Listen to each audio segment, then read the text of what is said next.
तो भाई और बहनों, पूज्य गुरुदेव भगवान के आशीर्वाद से आप और हमें इस कलयुग की पिछली पीढ़ी में सात संगतियां नसीब हैं। आप और हमारे ऊपर गुरुदेव भगवान ने जो रजा बख्शी हुई है, छप्पर फाड़, भाई और बहनों, उसका कोई मोल नहीं है, उसका कोई सानी नहीं है। मनुष्य शरीर, सतगुरु की शरण, ऊपर से सतगुरु ने सद्बुद्धि देकर ज्ञान योग खोलकर साध संगति से जोड़ा, जो कि उनका यथार्थ 13वां कबीर पंथ है। साध संगति से ही हमारी गुरु जी के प्रति श्रद्धा भाव, समर्पण, इन सभी भक्ति क्रियाओं का पता चलता है कि हम इस कलयुग की पिछली पीढ़ी में भी युगों युगों वाली गलती दोहराते आ रहे हैं, या हमने गुरु को पूर्णतया परमात्मा के रूप में स्वीकार कर लिया है।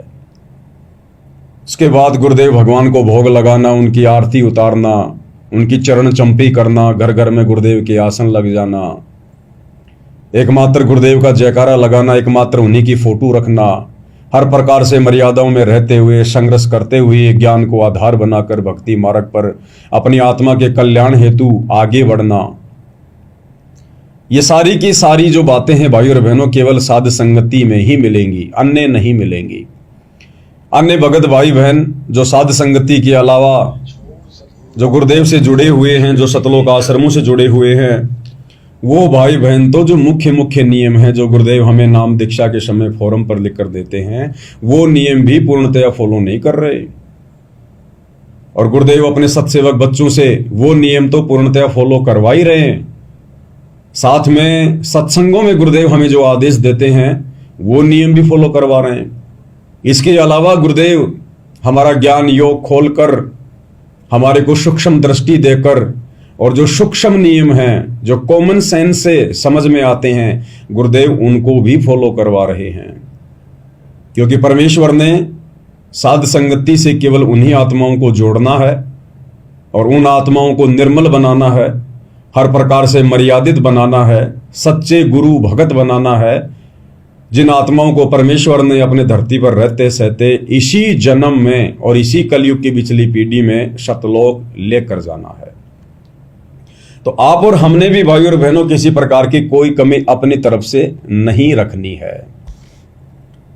और गुरुदेव भगवान हमें कहते हैं कि इस भक्ति मार्ग में जब ये ज्ञान समझ में आ जाए, उसके बाद हमने इधर उधर नहीं देखना है। बाकी संगत क्या कर रही है, किस तरह से कर रही है, कितनी मर्यादा में है, हमने उनसे केवल उन्हीं चीजों को ग्रहण करना है जो हमारे मतलब की हैं, जिससे हमारे गुरुजी प्रसन्न हों, जिससे हमारी मर्यादा बनी रहे। हमने संगत की या गुरुदेव के परिवार की, उनके बेटा बेटी, भाई बंधु, रिश्तेदारों की या कोऑर्डिनेटरों की उन भक्ति क्रियाओं को बिल्कुल भी नहीं देखना है, उनके ऊपर बिल्कुल भी ध्यान नहीं देना है, अपने ऊपर लागू नहीं होने देना है, जो गुरुदेव की मर्यादाओं के खिलाफ है, उनके विधान के खिलाफ है। क्योंकि ये सभी आत्माओं के अपने अपने संस्कार होते हैं। सकल पदार्थ है जग माही, कर्महीन नर पावत नाही। सच्चे सतगुरु की शरण में आने के बाद सभी आत्मा थोड़ा न पूर्णतः मर्यादा में रहकर गुरु को परमात्मा मानकर अपने आत्म कल्याण के प्रति चिंतित होकर हर प्रकार से संघर्ष करते हुए भक्ति पर लगी रहेगी। ये तो परमात्मा की दयालुता है कि वे किसी से कोई फीस नहीं लेते, कोई पैसा नहीं लेते अपनी शरण देने का। इसलिए चाहे पूरा विश्व जुड़ जाओ, चाहे सारा संसार जुड़ जाओ, ज्ञानी अज्ञानी कोई भी जुड़ जाओ, परमात्मा किसी को नाम दीक्षा से वंचित नहीं रखेंगे, मना नहीं करेंगे। लेकिन अंततः मोक्ष प्राप्त वही करेंगे जो गुरुदेव के बताए अनुसार भक्ति करेंगे, मर्यादाओं में रहेंगे। और उन मर्यादाओं में भाई और बहनों एक पॉइंट आता है कि उपदेश लेने के बाद में भगत ने किसी के साथ में भी द्वेष नहीं करना है, ईर्ष्या भाव नहीं रखना है, राग नहीं रखना है। राग यानी विशेष प्रेम। तो राग, द्वेष, ईर्ष्या ये हमने बिल्कुल भी अपने आसपास नहीं फटकने देना है। देखो, ये सत भक्ति मार्ग है, पूर्ण परमात्मा संत रामपाल जी के रूप में धरती पर प्रकट है। तो काल नहीं चाहेगा कि इतनी आसानी से ये मार्ग आगे बढ़े और ये आत्माएं इतनी आसानी से दृढ़ हो जाएं, मोक्ष के काबिल हो जाएं। तो कोशिश भाई और बहनों वो पूरी करेगा अपनी तरफ से। चद्दर ओढ़ के नहीं सोया है काल। और वो संगत में ही कुसंगत पैदा करेगा। उसको पता है कि बाहर वाले इन भक्तों को ज्यादा डिस्टर्ब नहीं कर पाएंगे। अगर इन भक्तों को डगमग करना है, इनके मन में शंका पैदा करनी है, इनको भ्रमित करना है, इनकी मर्यादा तोड़वानी है, गुरु वचन तोड़वाना है, तो इन्हीं के अंदर प्रेरणा करके या इन्हीं के अंदर जो मर्यादा विहीन है उनके अंदर प्रवेश करके फिर ये बात बन सकती है। और काल ने वही रास्ता अपनाया भाई और बहनों, क्योंकि ये भी तो 21 ब्रह्मांड का छोटा मोटा स्वामी है, भगवान है, राजा है, जिसका पार आज तक ब्रह्मा विष्णु महेश नहीं पा सके। वो कोई छोटी मोटी शक्ति थोड़ी है। आप और हम जीवों से तो लाखों गुना ज्यादा उत्तम है, शक्तिशाली है, सिद्धि युक्त है। 70 प्लस 64 युग तप करके सिद्धियां प्राप्त कर रखी हैं। तो इसको पता है कि किस प्रकार से जीव को डगमग किया जा सकता है, कैसे ये जीव भ्रमित होगा, गुरु मर्यादाओं से दूर होगा। और वो षड्यंत्र इसने 2014 से पहले ही सतलोक आश्रम बरवाड़ा में शुरू कर दिया था। जो भाई बहन गुरुदेव के आसपास रहा करते थे, उनके रिश्तेदार के रूप में थे, बेटा बेटी के रूप में थे, काल ने उन सबको मर्यादा विहीन कर रखा था, सबकी मर्यादाएं तुड़वा रखी थी। और अंत में उन्हीं को माध्यम बनाकर, उन्हीं के माध्यम से, उन्हीं में प्रवेश करके, उन्हीं में कुप्रेरणा करके 2014 का बरवाला कांड करवाने में काल सफल हो गया। और उसके बाद इसने संगत में कुसंगत पैदा कर दी। 2014 बरवाला कांड के बाद भगत भाई बहनों को छिन्न भिन्न करने के लिए इसने बहुत सारे यत्न किए, छलबल का प्रयोग किया,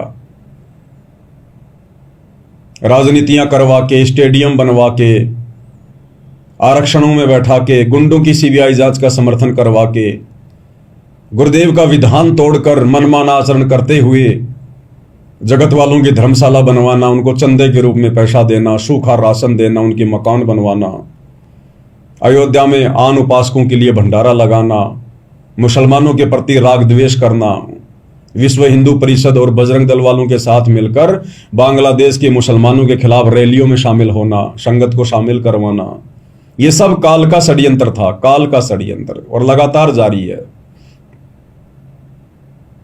ज्ञान और अज्ञान ये दो पार्ट बन गए संगत में। तो हमें गुरुदेव भगवान शिक्षा देते हैं, हमें समझाते हैं कि हमने अपने आसपास के वातावरण को देखकर भक्ति नहीं करनी है कि भगत क्या कर रहे हैं, कैसे रह रहे हैं। हमने अपने गुरुदेव भगवान को देखकर, उन्होंने हमें जो अनमोल तत्व ज्ञान दिया है उसका आश्रय लेकर, उसका सहारा लेकर, उसको आधार बनाकर हमने भक्ति मार्ग पर सफल होना, आगे बढ़ना है। तो गुरुदेव ने बताया कि राग द्वेष नहीं करना रे, उस दरगाह में लेखा भरना रे। एक बहुत ही इंपॉर्टेंट पॉइंट गुरुदेव ने बताया कि राग द्वेष बड़े रोग हैं, जम के पड़े जंजीर। ये बहुत भयंकर रोग हैं राग और द्वेष। अपने गुरु के अलावा किसी और से विशेष यारी दोस्ती करना, उसे प्रेम करना और ईर्ष्या रखना, द्वेष करना उससे। एक शत्रु एक मित्र है, भूल पड़ी रे प्राण, यम की नगरी जाएगा शब्द हमारा मान। तो हम सत्सेवक भाई बहनों ने विशेष तौर पर गांठ बांध लेनी है। हमने किसी से भी राग द्वेष ईर्ष्या नहीं रखना है। देखो हम जीव हैं, गलतियां सबसे होती हैं, गलतियां सबसे हुई हैं, लेकिन अब हमें यह भी समझ में आ जाना चाहिए कि हमारा टारगेट क्या है। अब की बार 84 से पार। तो अगर अब की बार 84 से पार होना है तो जो भी कमियां हमारे अंदर होती हैं, जिनके कारण हम रह जाते हैं, इस कलयुग की पिछली पीढ़ी में ज्ञान को आधार बनाकर, थोड़े हिम्मत करके, संघर्ष करके, अपने आप को जीवित मार के, हमने हर प्रकार से उन कमियों को दूर फेंकना है। तो आज से पहले भले हमारे साथ किसी का मनमुटाव था या हमारा किसी के साथ में मनमुटाव था, किसी भी बात को लेकर आप और हमने भाई और बहनों भूल जाना है, बिल्कुल खत्म कर देना है जड़ से। अगर हमने किसी को भी अपना शत्रु समझा, अपना दुश्मन समझा, अपना वैरी समझा, हम लाख जन्म भी यहां से मोक्ष प्राप्त नहीं कर सकते। हमने यहां से बिल्कुल पाक साफ होके जाना पड़ेगा, निर्मल आत्मा बन के जाना पड़ेगा, हंस निर्विकारी भगत होकर। हमारे साथ चाहे कोई लाख राग द्वेष करे, ईर्ष्या करे, मनमुटाव करे, हमें अपना वैरी समझे, शत्रु समझे, नो प्रॉब्लम, लेकिन हमने अपनी तरफ से सबको परमात्मा की आत्मा समझना है। मालिक के बेटा बेटी समझना है, अपने भाई बंधु समझना है। समय आने पर जो जैसा करेगा या कर रहा है उसका परिणाम उसको परमात्मा देगा। तो हमने किसी के साथ मन मुटाव नहीं करना। बहुत सारी बातें हैं। पहले बहुत सारे भाई बहन किसी कारणवश साध संगति से थोड़ा दूर हो गए थे, अब उन पे परमात्मा की रजा हो रही है, मालिक की मेहर हो रही है। समय रहते वो आत्माएं फिर से साध संगतियों की तरफ आ रही हैं। बहुत सारी आत्मा आ भी चुकी हैं। दास उनका जिक्र करना कोई उचित नहीं समझता है, कोई मतलब नहीं है। उन्हें समझ में आ गई, बहुत अच्छी बात है। सबने अपनी आत्मा का कल्याण करवाना है और वो मर्यादाओं से होगा, गुरु को परमात्मा मानने से होगा और गुरु के रहते सहते होगा। ये बातें उन भाई बहनों को समझ में आ रही हैं। वो अपनी आत्मा का कल्याण करवाएंगे, बहुत अच्छी बात है। अब हमने ये नहीं करना कि वो साध संगति में आ गया, वो साध संगति से गया। कोई आएगा अपने लिए आएगा, कोई जाएगा अपने कर्म फोड़ेगा। हमने कुछ नहीं करना, अपनी भक्ति और मर्यादाओं पर विशेष ध्यान देना है। और दूसरी बात दास ने बहुत पहले भी बताई थी भाई और बहनों, अभी मैंने थोड़ा विचार करना पड़ेगा। हमने सहनशीलता लानी पड़ेगी, सहनशीलता। हमारे बाप ने 30 साल से लोगों की गालियां खा खा के, गुंडा और गुंडा कहलवा के इस मार्ग को यहां तक लेकर आए। और आप और हम भाई बहन साध संगति से जुड़कर भी दास देखता है कई भाई बहन है। क्योंकि देखो भाई और बहनों, परमेश्वर ने हम सबको तत्व ज्ञान दे दिया और टॉर्च दे दी है। अगर हमारे अंदर यदि कुविचार हैं और बाहर से यदि हम भगत बनने का दिखावा करेंगे, प्रयास करेंगे, वो छुप नहीं सकता, बिल्कुल नहीं छुप सकता। परमात्मा कहते हैं साधु शब्दा परखिए और दुख पड़े घरनार, सूर वीर जब जानिए जद रण बाजे तलवार। साधु संतों की भक्तों की पहचान उनके शब्दों से होती है। वो शब्द आप चाहे मुंह से बोल दो, चाहे मोबाइल पर, फेसबुक या यूट्यूब पर किसी को कमेंट्स के रूप में बोल दो, चाहे लिख दो, चाहे मुंह से बोल दो, बात एक ही है, वो विचार आपके ही हैं।